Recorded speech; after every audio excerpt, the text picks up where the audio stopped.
pour ce nouveau numéro de Découverte Jardin, notre émission mensuelle. Et non, je ne suis pas au Japon, mais je vous garantis que nous allons complètement nous dépayser. Mais vous aurez aussi bien sûr de bons conseils jardiniers, notamment de la part de nos chroniqueurs. Alors restons ensemble pour passer un moment absolument délicieux de Découverte Jardin. Avez-vous déjà vu une telle profusion de fleurs, des nuances aussi subtiles? Eh bien oui, je suis au milieu des rhododendrons, il y en a des centaines, nous sommes aux pépinières de Kerfandol et je vous propose de rencontrer tout de suite Odile Friocourt. Avec son mari, elle dirige les pépinières ici en Bretagne et nous allons avec elle découvrir les plus belles variétés, ses coups de cœur en quelque sorte. Ce sera notre rubrique Plantes Vedettes.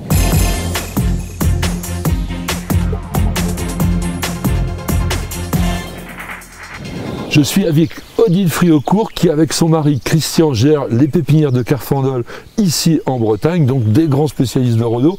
Et on va demander à Odile qu'elle nous présente quelques-uns de ses coups de cœur. Alors on en a un derrière nous. Ah bah là c'est somptueux, c'est l'Odéry, notre fétiche, voilà. Le fétiche de la pépinière. C'est un grand rhodo à grand développement, il a 30 ans voilà. À peu près. Il peut vivre longtemps? Ah oui, un rhodo ça vit 100 ans. La particularité, on a des boutons très tendre, d'un rose quand même bien là, et puis ça s'ouvre et ça devient blanc. Un bouquet de mariée, parfumé, oui. Des grosses fleurs énormes. C'est un peu exceptionnel sur le rhododendron ça. Oui, ça c'est dans les plus grosses fleurs je pense. Il est en plein soleil du matin, l'après-midi un petit peu à l'ombre c'est mieux. Son parfum attire énormément les parfum qu'on sent assez loin. Quand les jeunes pousses arrivent à maturité, les petites bractées qu'on voilà, a ici. Les petites bractées un peu roses vont tomber. Un rhododendron extrêmement intéressant, mais maintenant on va en voir d'autres. Là, on est dans un rhododendron qui pourrait devenir très grand. Grand développement, ça peut atteindre 10 mètres, ça fait des vrais arbres, des buissons d'arbres énormes. Donc là, on a des plantes qui sont quand même en conteneur, donc on peut, dans votre pépinière, les avoir déjà de cette taille-là. Quel âge à peu près ça? Ça, entre 12 ans et 15 ans, couvert de fleurs rose vif. Rhododendron arboreum, donc c'est un arbre, effectivement, mais c'est un arbre à croissance rhododendron, quoi. Assez croissance assez moyenne quand même. Pour faire un vrai arbre, il va falloir combien de temps? Il va falloir à peu près 50 ans ou plus que ça. Il supporte bien le soleil. Après, il ne faut pas non plus le mettre en bord de mer, mais il supporte bien le soleil. Nous sommes devant une haie magnifique de rhododendron ponticum. Vous savez, ce fameux rhodo qui, dans l'Antiquité, aurait donné un miel qui avait tourné la tête un peu aux soldats de Sparte. Eh bien, ce magnifique rhodo, c'est une haie qui est taillée tous les ans. Tous les ans. Après la floraison, au taille-haie, on donne un petit coup de taille pour l'égaliser et l'empêcher de monter trop haut. Ça peut atteindre 6 mètres ou un peu plus si on laisse pousser plus longtemps. Quand c'est bien taillé, quand ça fleurit, c'est une haie de fleurs. Ça attire pas mal les abeilles, donc effectivement, est-ce que c'est vrai, est-ce que c'est la légende? Il semblerait que le miel de rhododendron ponticum soit légèrement toxique, ou du moins, il nous fasse tourner la tête. Odile, nous avons vu le rhododendron pontique, et là on a l'azalée pontique ou rhododendron luteum. Luteum ça veut dire jaune, et on voit bien que c'est un magnifique jaune. Un jaune éclatant, avec une macule plus marquée encore, jaune d'or. Un parfum somptueux, très fort. Un peu sucré, quelque chose de très agréable, et qui attire les pollinisateurs d'une façon énorme. L'azalée pontique ou rhodoluteum prend des très belles couleurs à l'automne. Il fleurit pendant un mois, voire un mois et demi. Là, il est assez énorme. Alors, est-ce que je pourrais l'avoir dans un petit jardin? Il se taille très bien. Celui-là a 60 ans, mais on peut le tailler très facilement. Et il fleurira quand même. Et donc, Odile, à côté de moi, on a des azalées. Mais je rappelle que azalée, rhododendron, c'est pour nous, les botanistes, la même chose. Du moins, le même genre, rhododendron, à ceci près que l'azalée a des petites feuilles. Et là, on est dans le Japon. Voilà, azalée japonaise, qui est persistante. C'est qu'il y a une forme particulière, parce que là, c'est quoi, un seul pied? Il y a 3 pieds, c'est une variété qui s'étale et qui monte un petit peu moins et qui est toujours plus large que haute. On va plutôt, dans un massif, les mettre devant. Voilà. Et puis on mettra alors soit un luteum comme ça ou des gros rhodos à l'arrière pour faire un massif en décrescendo. Même degré d'humidité, même ensoleillement, pareil. Alors donc il y a ces azalées japonaises, on a dit persistantes, mais il y en a aussi qui ont un feuillage caduc et des couleurs assez originales. Nous parlions d'azalées à feuillage caduc, et bien voilà ce que cela donne. C'est léger, c'est gracieux, c'est opulent, et surtout, Odile, ça a des couleurs tout à fait extraordinaires qu'on ne voit pas ailleurs. Un peu exceptionnel, l'orange. L'orange, on ne le retrouve que dans les azalées mollisses. On peut avoir de l'orange un petit peu plus dense, Soutenu, du jaune, du blanc, et c'est tout. et du rose. Ça se cultive pareil que les autres? La même chose, ça aime le soleil. Donc ça aussi, c'est des idées reçues. Les rhododendrons, d'une manière générale, jamais quand même dans l'ombre dense, mais ceux-là, tout particulièrement, ils ont besoin de lumière. Beaucoup de lumière pour fleurir. Voilà. Et les fleurs arrivent avant les feuilles. Donc c'est une explosion de couleurs au début du printemps. Alors comme ça prend quand même pas mal d'ampleur et que ça bat un peu dans tous les sens, on peut très très bien, donc après la floraison, revenir, alors soit sur la petite pousse, ou même on voit, alors ici on peut le voir, on a des pousses qui apparaissent même au milieu de la branche. Voilà. Donc si on veut réduire la plante, encore une fois, sécateur. Sécateur, et ça repartira un peu plus bas. Donc ça juste aussi après la floraison parce qu'il faut le temps que la plante puisse Voilà. reconstituer ses réserves et nous refaire des boutons à fleurs. On peut atteindre quelle hauteur? Oh, ça peut atteindre 3 mètres, voire Ah oui, 4 donc là on est mètres. derrière les azalées japonaises. Derrière les japonaises. C'est très beau, magnifique et souvent un peu parfumé. Odile, nous nous trouvons devant un rhododendron qui est vraiment pas comme les autres. Alors il est magnifiquement florifère, mais il a surtout des feuilles très différentes. Il a un feuillage étroit, ça fait comme des petites étoiles, Oui. avec un bouton à fleurs quand il n'est pas ouvert qui est rouge l'hiver. On dirait des torches comme ça. Alors il s'appelle comment? Alors c'est le rhodo Ponticum graziella. Ah oui, donc c'est un semis d'un rhodopontique comme on a vu tout à l'heure, mais il y a eu des mutations. C'est un rhodo assez étroit, très compact, de forme assez arrondie, Voilà. comme si on le taillait alors que celui-là on n'y touche pas. Si vous êtes débutant, si vous avez un petit jardin, si vous avez même simplement un grand balcon, voilà, rappelez-vous, Graziella. Odile, nous sommes dans une véritable marée de fleurs d'une taille gigantesque. C'est quoi déjà comme variété? C'est le rhodo Marquetta Price. Il est énorme, est-ce qu'il va devenir aussi gros que ceux qu'on a vus au début du Non, reportage? non, c'est un rhodo qui va faire 1,50 m environ de hauteur et puis qui va être assez large aussi. Donc la grosseur de la fleur ne donne pas forcément la taille de la Tout plante. à fait, tout à fait. On peut le mettre sur une terrasse. Alors, ce qui est extraordinaire quand même, c'est la dimension des boutons. Il a des gros boutons à fleurs assez impressionnants. Et le fait qu'ils soient gros, ils ne sont pas plus sensibles au froid, par exemple? Non, pas du tout. Non. Non, ça craint pas du tout le froid. Devant vous, là, on les voit commencer à éclater, rouge foncé, et puis, comme toutes les fleurs, petit à petit, il va Voilà, il pâlir. s'éclaircit. Très facile d'entretien, rien de spécial à faire. Et maintenant, un petit conseil pour adoucir un peu l'intensité du rouge qui, au soleil, peut être parfois un peu violent. Pensez à l'associer, par exemple, avec un beau rhodo blanc comme ça, il s'appelle... Rhodo Philiscorne. Et de manière à avoir quelque chose de plus doux, parce que le rhododendron, franchement, c'est la douceur même. Et que diriez-vous d'un petit voyage au Japon? Mais un voyage sans avoir à vous déplacer, en restant en France, tranquillement, en Bretagne, en allant rejoindre le jardin botanique de Haute-Bretagne où je me trouve ici. Et nous allons discuter avec Alain Junot, c'est celui qui a créé cette merveille absolue qui est ce jardin d'inspiration japonaise, mais c'est un équilibre, c'est une harmonie, c'est une sérénité. Et ça sera notre rubrique Jardin à visiter.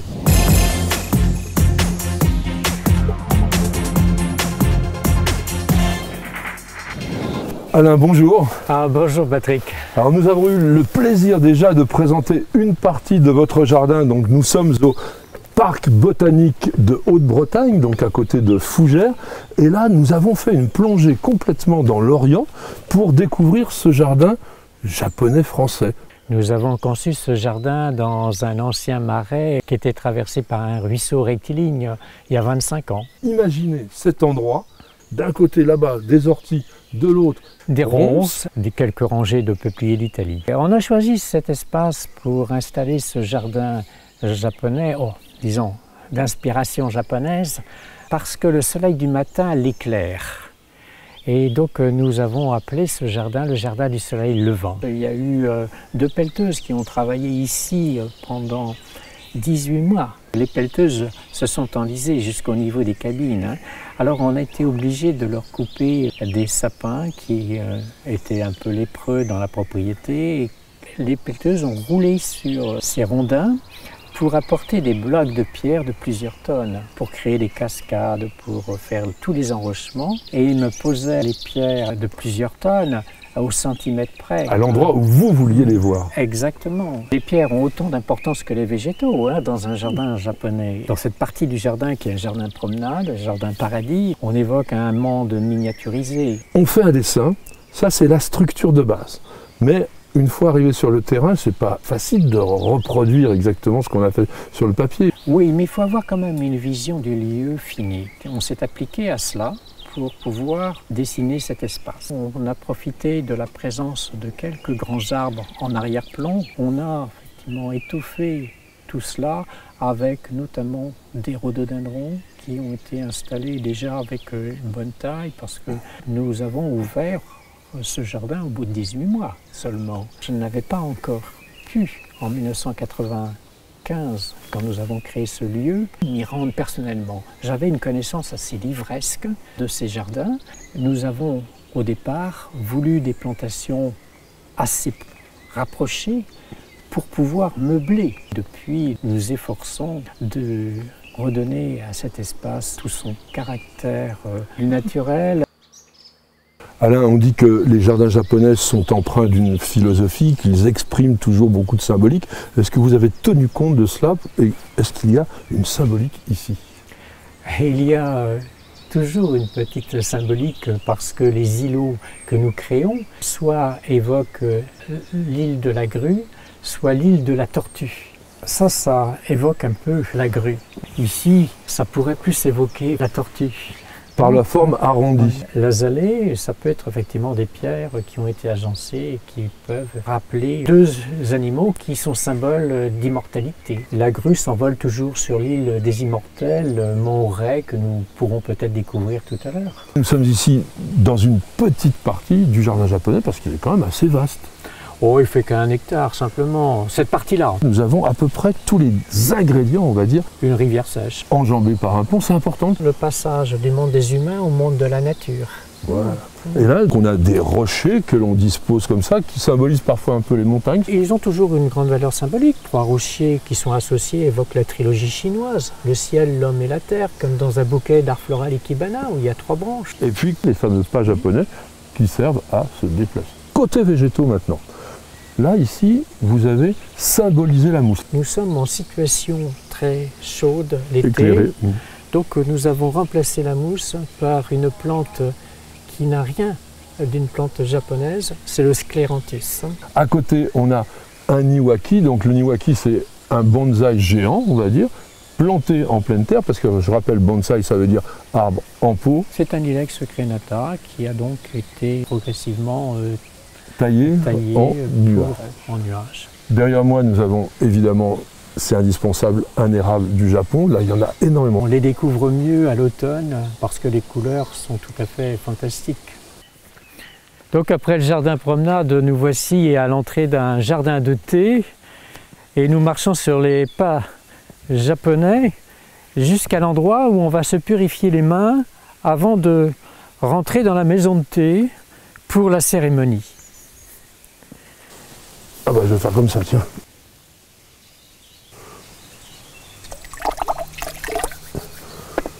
Donc nous avons fait une progression sur un pas japonais qui doit être très irrégulier avant d'arriver à la félicité dans la maison de thé et peut-être rencontrer quelques geishas. Alain, nous voici devant un jardin que l'on peut qualifier de zen. Oui, c'est un jardin sec qui est empreint de symbolisme. Nous apercevons là le mont Oré sur l'île des Immortels, d'où dévalent des torrents qui charrient des pierres, qui se jettent ensuite dans la mer, et plus on s'éloigne du rivage, et plus on se débarrasse de tout superflu. Chaque pierre a une valeur symbolique. Ici, on a la tortue, et puis on a l'île de la grue. Comme tout à l'heure. La grue s'envole toujours sur l'île des Immortels aussi. Donc vous voyez à quel point le jardin japonais peut être à la fois subtil, mais subtil et beau.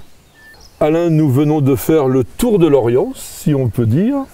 Nous aboutissons en fin de parcours sur cette très belle étendue d'eau. On est tout près du manoir. C'est un jardin récent, mais qui sera sur le futur parcours des jardins du soleil levant. On retrouve bien toute la symbolique dont on a parlé, avec une véritable statue de la grue. Oui, c'est une sculpture d'un artiste rennais. Et puis vous avez vraiment une très belle lanterne japonaise. Je l'ai dessinée personnellement. Ah oui. Et choisi les pierres. Et nous avons sur le pays de Fougères des granitiers qui m'ont effectivement découpé les pierres pour pouvoir les disposer ainsi. Et nous avons tourné cette lanterne à la direction du clocher du village. Donc en regardant à travers le petit trou qu'il y a dans la lanterne, on va voir le clocher. On aperçoit le clocher. Ce jardin, bien entendu, on peut le visiter.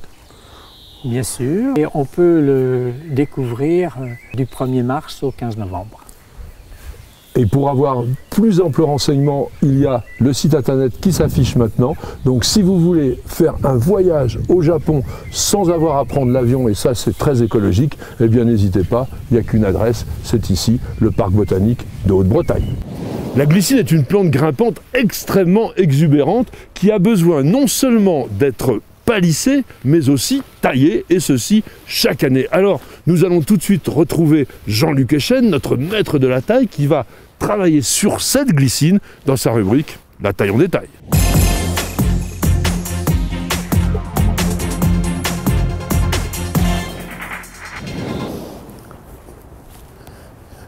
Bonjour à tous, aujourd'hui nous sommes en hiver et j'ai pris mon échelle parce qu'on va tailler la glycine. La glycine doit être sous contrôle toute l'année, aussi bien en hiver où là je fais une taille de précision avec mon échelle et mon sécateur, que en plein été, parce que là la glycine est tellement exubérante, elle est tellement dynamique qu'il va falloir que je la contrôle et que je la maîtrise avec mon sécateur télescopique. Et là je vais leur pouvoir couper des petits rameaux au fur et à mesure de la végétation. Et ça je dois le faire tous les 15 jours. Comme toutes les plantes, les bourgeons de la glycine peuvent évoluer différemment. Soit en bourgeons à bois, s'ils ont reçu trop de sève et qu'on les a laissés pousser indéfiniment, soit si on les raccourcit régulièrement, et bien à ce moment-là ils vont concentrer de la sève et ils vont vous donner une floraison abondante et magnifique. Cette glycine est une glycine de Chine, donc des grappes rondes, bleues, parfumées. Nous voilà en face d'un fouillis végétal. Il va falloir organiser tout ça. On va, avec la taille d'hiver, privilégier les boutons à fleurs. J'ai un ancien rameau qui a déjà porté plusieurs fois des fleurs. On a fait des coupes sur toutes les mèches que vous voyez comme ça ici. Elles ont été coupées pendant l'été. Et là, je vais rafraîchir ici ces coupes qui ont desséché. Donc, je coupe ici, coupe de nettoyage. Je coupe ici, coupe de nettoyage. Et on voit bien que c'était que du bois sec. Deuxième bifurcation, là j'ai une fourche, 1 et 2. Une qui monte, une qui descend. Mon objectif, ce sera de simplifier la plante. Ça veut dire que tout ce qui est illisible et qui fait du fouillis, je le supprime. Ça veut dire que là, je vais écarter ce rameau-là de l'axe principal en supprimant celui qui est au milieu. Je fais attention à faire une belle coupe bien franche, bien nette. Je passe par derrière pour être dans le bon axe et je coupe. Tac. Sur ce rameau-là, je prolonge. J'ai encore des anciennes coupes. J'ai un peu de nettoyage ici. Là, j'ai une coursonne que je vais tailler à 3 yeux, voire même à 2. 1, 2, 3 yeux. Et je coupe ici. Le bouquet terminal. Et là, je vais faire un choix. Je nettoie. J'ai déjà bien simplifié ce rameau. Si je coupe trop court ici, je vais faire partir ma plante en puissance et je vais supprimer des fleurs. Moi, je préfère conserver la direction en courbe pour conserver l'esthétique de la plante et supprimer ce qui part juste à l'extérieur en extrémité. Je reviens à la première bifurcation qui n'a pas encore été faite, je prolonge et là j'ai une direction qui monte et une direction qui va à l'horizontale. La direction qui va à l'horizontale est beaucoup plus esthétique que la direction qui monte. Là on va enlever le fouillis qui part vers le haut. Je supprime la totalité du départ vers le haut. je supprime ici à 2 yeux la brindille. Ce qui va se passer au printemps, c'est que j'aurai une fleur ici, une fleur ici, une fleur ici, et peut-être une, voire 2 fleurs sur ces rameaux-là. Là, ici, ça, j'ai pointe. Ici, là, j'ai un magnifique bouquet. Ça va faire une explosion de fleurs. Ça, c'est typiquement quelque chose que je taille pas. Parce qu'on voit que ça a porté des fleurs une fois, ça a porté des fleurs 2 fois, ça a porté des fleurs 3 fois. Et surtout, ça ne continue pas à pousser de façon inconsidérée pendant la saison. Donc, ça va continuer à donner des fleurs. Cette partie-là, ici, c'est un peu ce que j'appelle le toit de la plante. C'est ce qui va prolonger l'effet de contrefort contre la maison. Et donc, je vais lui donner une belle forme esthétique. Et en plus, j'ai énormément de petits départs que je vais tailler court à 2 yeux pour qu'il me donne une profusion, une masse de fleurs. Ici, ça, je peux couper ici. Ça, ici. Voilà. Voilà. Voilà. Cette extrémité, j'y touche pas. Ça pousse très peu. Comme il y a énormément de coupes à faire, je peux faire des rotations dans ma main de mon sécateur pour être toujours à ma main. Je tourne d'un côté, je tourne de l'autre, ce qui fait que je coupe ici et je peux couper là. Je suis toujours dans le bon sens par rapport à la plante. Je nettoie le bois sec au plus près du tronc, de façon à bien nettoyer le tronc. Tac.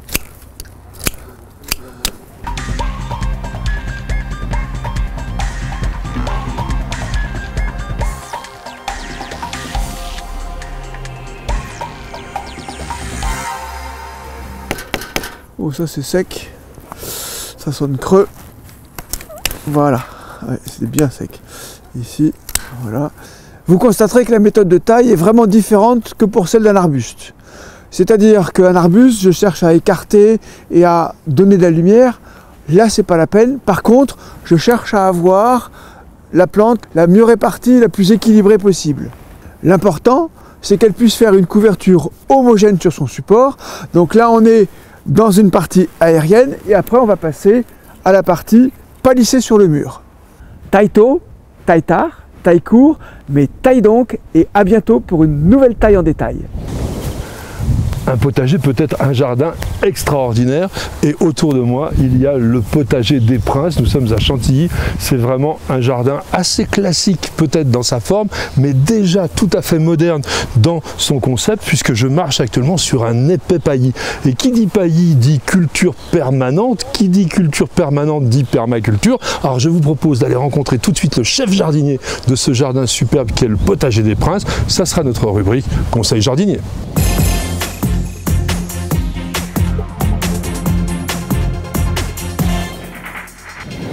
Bonjour Serge. Bonjour Patrick.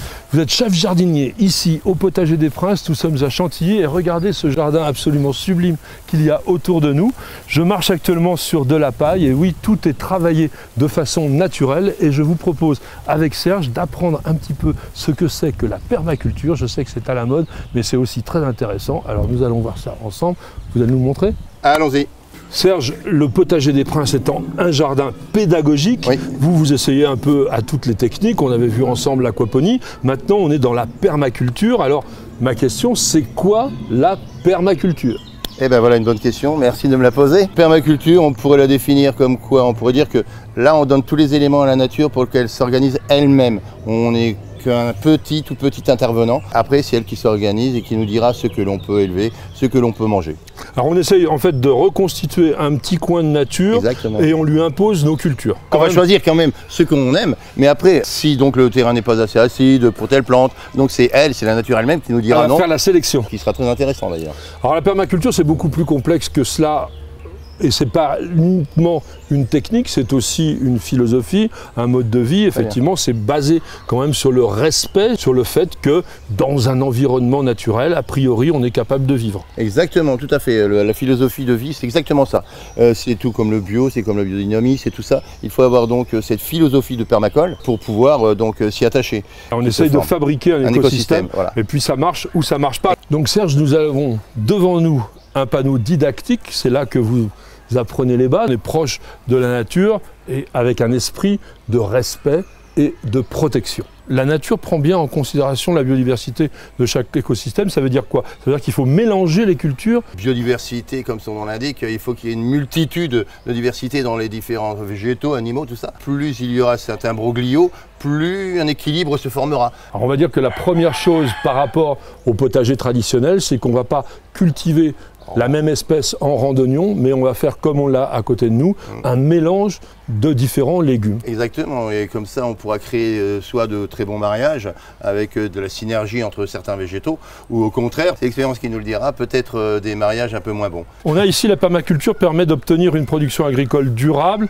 très économe en eau. Alors pourquoi est-ce qu'elle est économe en eau? On a des juxtapositions de différentes matières carbonées et azotées qui vont se décomposer. Et également, on travaille toujours avec un paillage que l'on fait avec ce que l'on trouve chez soi. Le paillage évite carrément l'évaporation du sol, amène des matières organiques. Plus on a de matières organiques, plus il y a cet effet donc colloïdal qui retient l'eau. On n'a que des avantages à faire comme ça. Donc le permaculteur doit s'équiper d'abord d'un broyeur. Un broyeur, ce serait bien. Ou alors, il peut utiliser ses feuilles mortes, ses tontes de pelouse, ces choses-là. Le système qu'on a derrière nous, c'est cela. On a donc des rondins. Des rondins de bois. Nous, on a mis des gros rondins bien décomposés parce qu'on a avec cela. Je dis toujours, prenez ce que vous avez sous la main. Par-dessus, on part du gros et jusqu'au plus fin. Là, on est parti du gros carboné. On va mettre toujours du carboné. Le carboné, c'est-à-dire du ligneux. Ce qu'il faut éviter, c'est toutes les masses d'air. Donc, on les hache carrément. On marche dessus le moins d'air possible. D'accord? Et voilà, la terre. Et encore repaillage sur la terre. Ça, c'est la permaculture, en fait. Il faut toujours que le sol soit recouvert. Oui, des perditions d'eau nettement moindres. Après, on a la décomposition de ce paillage qui va apporter des matières organiques. Un petit effet sur les adventices qui vont un peu moins pousser. Et la terre, elle sera toujours meuble, vivante. Vous vous grattez. En dessous, c'est encore humide. On dit que c'est aussi économe en entretien et en coût global, surtout si on habite à la campagne. Exactement. On cultive évidemment sans engrais et produits chimiques pour respecter le vivant. Donc on a ici, après quelques mois, un sol véritablement vivant. Oui. Et plus ça ira en crescendo, parce que toute la décomposition de ce qu'on a mis en dessous va commencer à foisonner et on va avoir de plus en plus de matière organique et d'humus. Le bac, c'est vraiment l'une des 3 solutions procédés permacole le plus déviant parce qu'on est obligé de construire quelque chose. On peut faire une butte toute simple. Voilà, toute simple, c'est le top du top de la philosophie permacole. Alors maintenant, nous allons aller nous plonger dans le potager des Princes. Vous allez voir comment c'est beau, mais non seulement c'est beau, mais c'est aussi tout à fait intelligent parce qu'il y a aussi de la permaculture directement sur le sol. Serge, nous avons vu ce que l'on peut dire de la permaculture hors sol tout à l'heure. Maintenant, nous avons le même modèle, mais directement dans le jardin. On a un sol absolument magnifique. Cet automne, on a décaissé. On était niveau X là. On a décaissé d'à peu près 40-50 cm qu'on a mis la terre à côté parce qu'on la reprendra justement pour finaliser cette butte là. On a pareil exactement que le bac. On a mis donc rondin, après brindis, on le voit ici un peu dans la fouille. Le rondin en sous-sol. Ils vont être en sous-sol par rapport au niveau. Les brindis, vous mettez ce que vous voulez, moi je mets à peu près ça. 40 cm. Il n'y a pas vraiment de règle. On a fini par des brindis un peu plus vertes, plus azotées, toujours avec un peu de paillage, de la terre qu'on avait décaissée, on la remet par-dessus, et repaillage. Et là, on avait fait un paillage de feuilles. C'est arrivé ici. Exactement. Nous sommes au mois de juin, et on va dire donc en 8 mois environ. Oui. On a pratiquement diminué de moitié. Ici, on est quand même dans un milieu naturel et on a sûrement plus de micro-organismes qui viennent justement attaquer le rondin, le paillage et tout ça. Et ce qui nous donne maintenant une libération des différents éléments nutritifs. Tout ça, c'est beaucoup plus équilibré, donc bien entendu, que ce soit de la permaculture ou du potager traditionnel, la lumière compte énormément, donc on ne fait pas des potagers à l'ombre. Donc on va regarder quand même ce qui se passe là-dessous. Là vous avez donc la terre arable, on accepte tout dans la permaculture, les limaces, tout ce qu'il y a, donc on a été mangé par toutes les limaces. Là c'est des brindilles qu'on avait mis juste au-dessus des rondins, d'accord ? Les rondins sont là. La couche de terre, elle est faible. La couche de terre, elle est de 30 cm, pas plus. Oui, et donc elle s'est tassée un peu. Elle s'est tassée énormément. Tout s'est tassé en même temps. La brindille, elle a commencé à être décomposée. C'est de la brindille assez ligneuse. Rien qu'avec les doigts, on arrive déjà à la casser, donc ça veut dire que le processus s'est bien développé. Vous avez fait quelques essais avec des plantes qui sont à la mode aujourd'hui, mais qui, pour moi, ressemblent énormément à des mauvaises herbes. Un kénopode, en fait, Exact. on aurait eu envie d'arracher. On connaît tous le quinoa. Et bien quinoa, c'est ça. J'ai voulu le connaître. On a quand même tomates, haricots verts, courgettes. Exactement, sauge. du réfort encore, persil, un peu de sauge, voilà, de la mélisse. Et puis déjà, un beau petit fenouil qui est en train de nous faire son bulbe. Et donc là maintenant, vous faites rien. C'est quand même assez gênant de voir de la mauvaise herbe, genre de la kélidoine, surtout ça aussi, ces petites graminées, nous dérangent un petit peu. Et en plus, elles prennent la place et les éléments nutritifs et l'eau. Au détriment des légumes. Exact. Et l'idée, c'est quand même de récolter quelque chose. Serge, merci pour cette promenade, ces explications et nous avoir montré tout le travail que vous faites ici au Potager des Princes. Alors, nous ne sommes plus dans une partie permacole, ce n'est pas un jardin entièrement permacole, mais on voit bien que vous avez tout cet instinct, toute cette volonté d'aller dans le sens de la nature. Le sol est entièrement paillé. On a des mélanges avec des fleurs, on a des arbustes fruitiers, donc plein de framboisiers, on a de la rhubarbe, on a tout cela et bien entendu aussi un hôtel à insectes. Alors, est-ce que l'on vient ici simplement pour se promener ou est-ce qu'on peut aussi s'éduquer? Les deux. Donc, si vous avez envie de progresser dans le domaine de la connaissance horticole, potagère et permacole, eh bien, une adresse, le Potager des Princes. Il y a le site internet qui s'affiche maintenant. Et nous vous disons à très très bientôt ici à Chantilly. Je suis sûr que vous connaissez cette plante, c'est un anthurium. En revanche, si je vous dis que celle-ci est également un anthurium, peut-être que vous aurez quelques doutes, mais regardez les fleurs, il y a quand même un peu de ressemblance. Mais donc, il existe énormément d'anthurium dont les feuilles sont très décoratives. Alors, je vous propose, pour tout connaître, de retrouver notre experte à la main verte, Justine, pour sa rubrique Green Addiction. Et c'est tout de suite.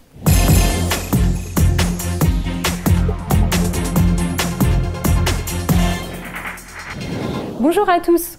Aujourd'hui, je vous retrouve pour vous parler des anthuriums. On le connaît à la base surtout pour sa fleur, mais on a aussi des anthuriums à feuillage qui sont très intéressants. Le genre anthurium a été créé en 1829 par Heinrich Wilhelm Scott. Le genre anthurium regroupe environ 900 espèces, toutes originaires d'Amérique tropicale. Dans la famille des Aracées, on retrouve beaucoup de plantes. On a déjà vu ensemble l'alocasia, le caladium, mais on a aussi le philodendron. Et en fait, on le confond très souvent avec l'anthurium. Et il y a une façon très simple en fait de le reconnaître. Et je vais vous le montrer tout de suite.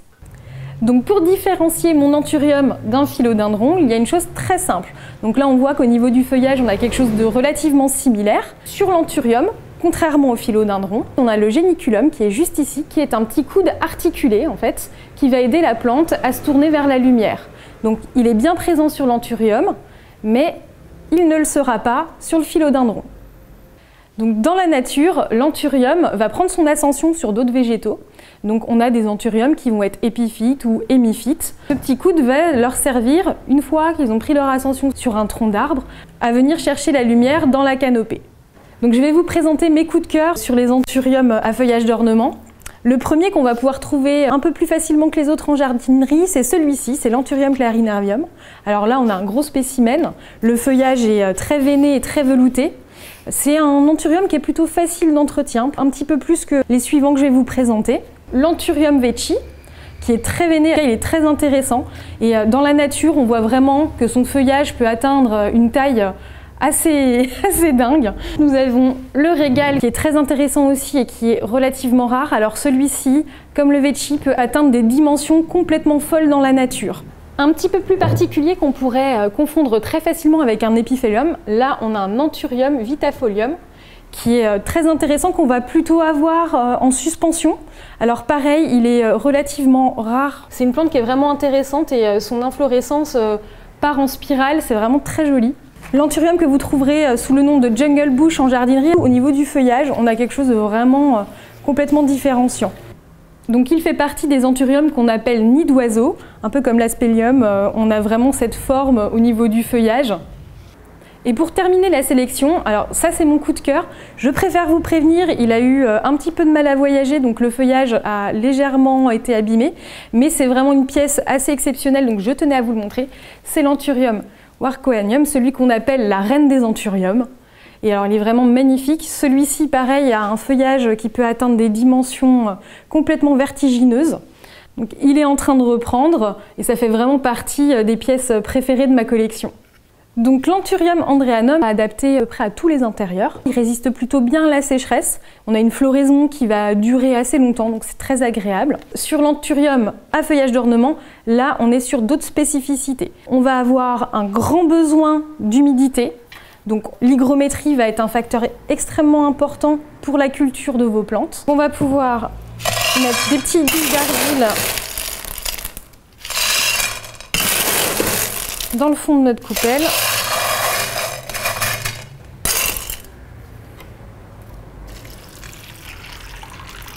Une fois que vous déposez votre plante sur le plateau, faites bien attention que le pot soit en contact avec les billes d'argile et ne trempe pas complètement dans l'eau. Ou le top du top, ça sera l'humidificateur d'air. Vous pouvez aussi vaporiser le feuillage.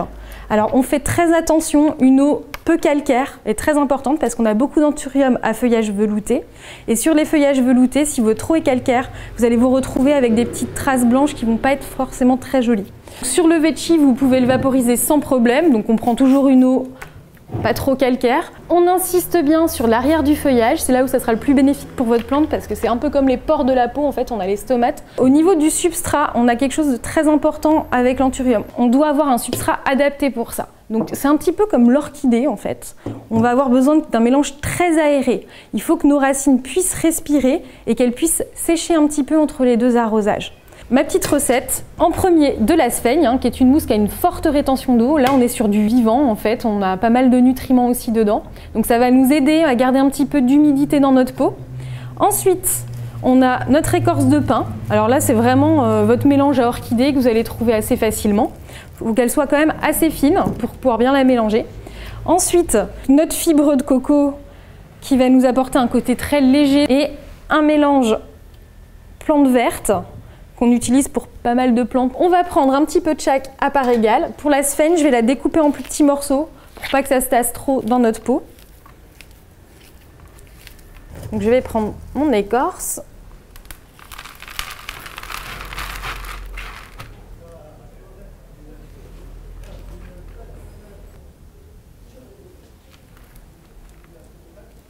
Je vais y rajouter un petit peu de perlite.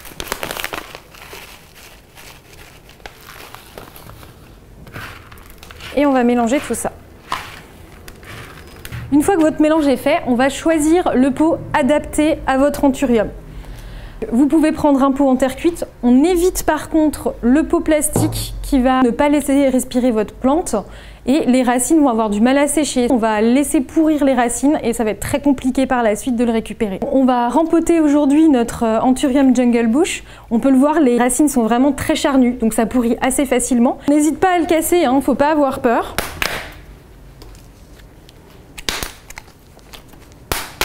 Là on peut le voir, on a des sacrées racines très charnues. Donc là lui donner un petit peu de place, ça va lui faire du bien. Donc je vais démêler légèrement les racines. On fait très attention, ça casse vraiment comme du verre ce genre de racines. Donc j'enlève un petit peu l'ancien substrat, je démêle pour que mon système racinaire s'adapte bien dans son nouveau pot. Sur un mélange comme celui-ci qui est déjà assez drainant, je ne mets pas forcément de billes d'argile dans le fond de mon pot.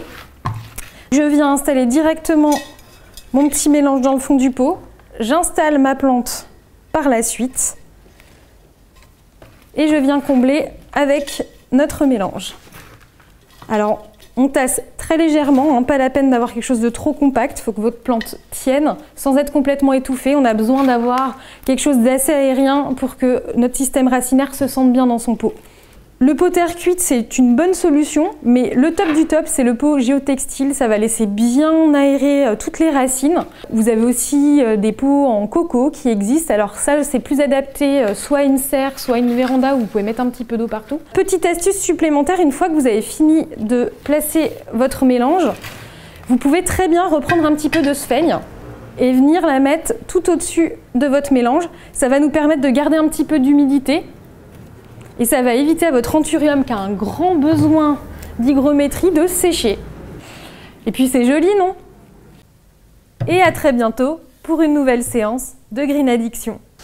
S'il y a 3 temps qui déplaisent souverainement aux jardiniers, a dit Pierre Daninos, le temps pluvieux, le temps ensoleillé et le temps en général, n'empêche que par tous les temps, un jardin est une œuvre d'une personne. Et ici, je suis dans le jardin privé d'André Ève. André Ève, c'était un super rosiériste, un homme vraiment remarquable de la rose. Il a fait ce jardin et aujourd'hui, il est encore visitable. Alors, je vous propose d'aller tout de suite nous y plonger dans la rubrique Jardin à découvrir.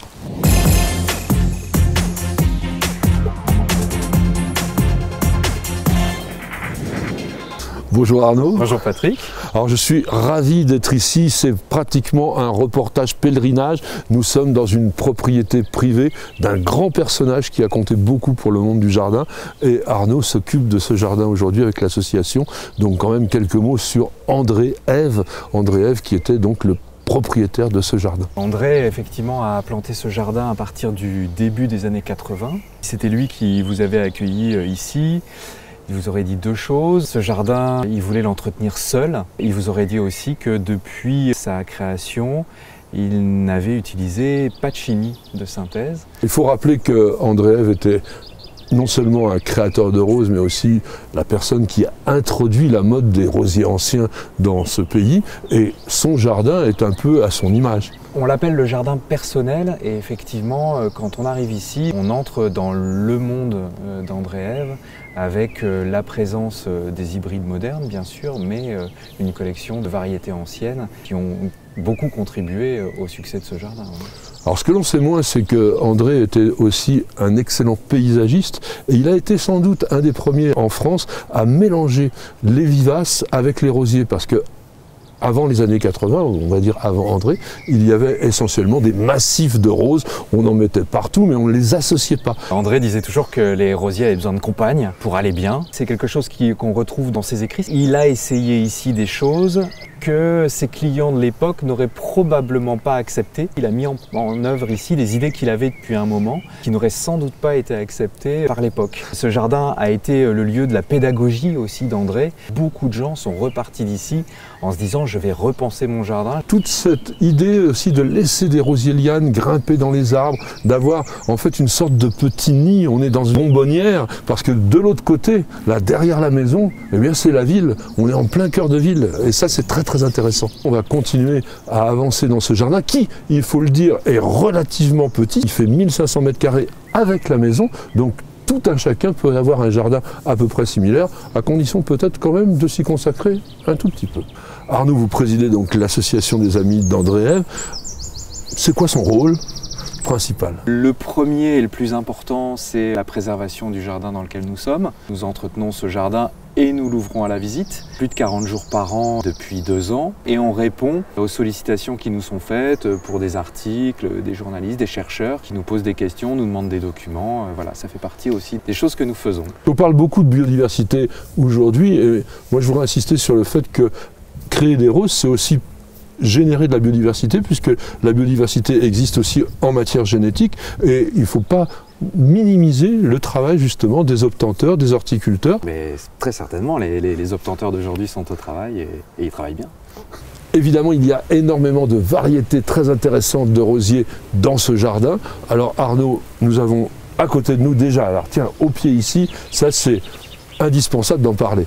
Sylvie Vartan, premier rosier mis au commerce par André Ève en 1969. André était très content d'avoir eu le contact avec Sylvie Vartan. Il racontait qu'il était allé chez Sylvie avec un énorme bouquet de roses et qu'il avait été reçu par la star. C'est un rosier qui est toujours un très bon rosier rose, un buisson qui fonctionne très bien, très sain et très beau. Alors à côté de moi, j'ai un grimpant et je vais avouer que je ne le connais pas. C'est très joli. En ce moment, il pleut pas mal. Eh bien, regardez comment ça tient très bien. Donc, il a un nom un peu particulier. Il s'appelle Chevy Chase. C'est une variété de 1939. C'est un rosier qui n'est pas très connu, mais qui mériterait de l'être beaucoup plus. Devant nous aussi, ce qui illustre bien le talent d'André Ève, on a un tapis d'Aegopodium, on a des Lychnis, donc on a vraiment ce mélange de vivaces qu'il appréciait et qui donne vraiment une mise en valeur des rosiers. André aimait beaucoup la lumière que ça donnait dans les massifs. Nous sommes maintenant devant une composition qui représente bien le style d'André Ève. Alors on a des vivaces, on a des grands rosiers bien opulents, des petits aussi, et puis derrière des grimpantes, et ça c'était très important pour lui. Il aimait beaucoup les pergolas, parce que André aimait beaucoup les rosiers grimpants, et donc des pergolas avec en association toujours un rosier et une clématite. Ici on est à l'entrée du jardin, il avait planté plusieurs plantes très parfumées, chèvrefeuille, daphné, jasmin. Je crois que c'était aussi pour lui une façon d'accueillir le visiteur. Il était un de ceux qui a lancé aussi, ou relancé on va dire, les rosiers parfumés, parce qu'en mettant la mode du rosier ancien, son premier argument c'était aussi de dire, voilà, maintenant il y a du parfum aussi sur les roses. Absolument. Absolument. Alors on a ici un rosier qu'on va qualifier d'intermédiaire parce qu'il n'est ni ancien ni très moderne. Il s'appelle Rosalita. Rosalita, c'est un Belge qui l'a créé. Louis Lance, qui était un ami d'André, et on trouve beaucoup de ses créations ici. Rosalita ici, Sibelius un peu plus au fond, d'autres encore. Et ça représente bien aussi ce qu'aimait André et qui n'était pas aussi évident à l'époque, c'est-à-dire donc des rosiers vraiment arbustes et pas forcément des roses. Parce que si on se remet dans le contexte des années 70-80, c'était l'époque où on fabriquait les fameux hybrides de thé, les roses très turbinées, sans parfum, magnifiques, mais dans un jardin, c'était pas vraiment joli. C'est la grande force de la pédagogie d'André dans ce jardin. Alors André Ève, l'homme des roses anciennes, mais aussi quelqu'un qui aimait toutes les roses et même qui aimait les expériences, parce que là on a un rosier qui est très original. C'est un rosier alors très récent, ça fait partie des toutes dernières plantations qu'André a fait ici, Blue Eyes. Arnaud, nous avons parlé de la toute première création d'André Ève, donc Sylvie Vartan, et nous avons derrière nous une de ses dernières. Oui, une variété qu'André aimait beaucoup, Roville, mis au commerce en 2002. Une liane extrêmement remontante. Et c'est très rare et André a beaucoup travaillé la liane en essayant de lui donner le caractère de remontée. Une très belle variété dont il était très fier à la fin de sa vie. Roville, c'est une école d'horticulture qui est située dans les Vosges. Arnaud, merci de nous avoir plongé dans l'univers d'André Ève. C'était une personne formidable et nous avons visité son jardin. Ce jardin est bien sûr ouvert au public, mais pas tout le temps. Alors il est ouvert au public effectivement, une quarantaine de jours par an quand même. Et il est possible de se référer au site de l'association amidandreeve.fr pour avoir toutes les dates, les horaires. Il y a des visites guidées aussi régulièrement, donc voilà. Si vous aimez les roses, si vous aimez partager votre passion, si vous voulez même donner un petit coup de main dans le jardin, n'hésitez pas, vous pouvez adhérer à l'association des Amis d'André Ève, il compte sur vous. Oh, quel beau voyage, mes amis! Et oui, nous approchons de notre destination finale et le capitaine Miu Miu est toujours aux commandes. Et j'espère que vous avez passé un bon moment en notre compagnie et que nos chroniqueurs experts vous auront aidé à mieux connaître le jardinage et à progresser dans cette technique. Alors bien sûr, je vous donne rendez-vous très bientôt pour de nouvelles aventures jardinières. C'est sur News Jardin TV, bien sûr. Merci d'avoir regardé notre vidéo, j'espère qu'elle vous aura plu. Alors si vous êtes des passionnés de plantes, de jardin, de botanique, de jardinage, vous êtes tombés à la bonne place. Et savez-vous également que News Jardin TV, c'est un site internet. Nous y avons mis beaucoup d'articles, des photos, des vidéos bien sûr, mais également des dictons et des citations. Alors rendez-vous dès maintenant sur www.newsjardintv.com. À très bientôt.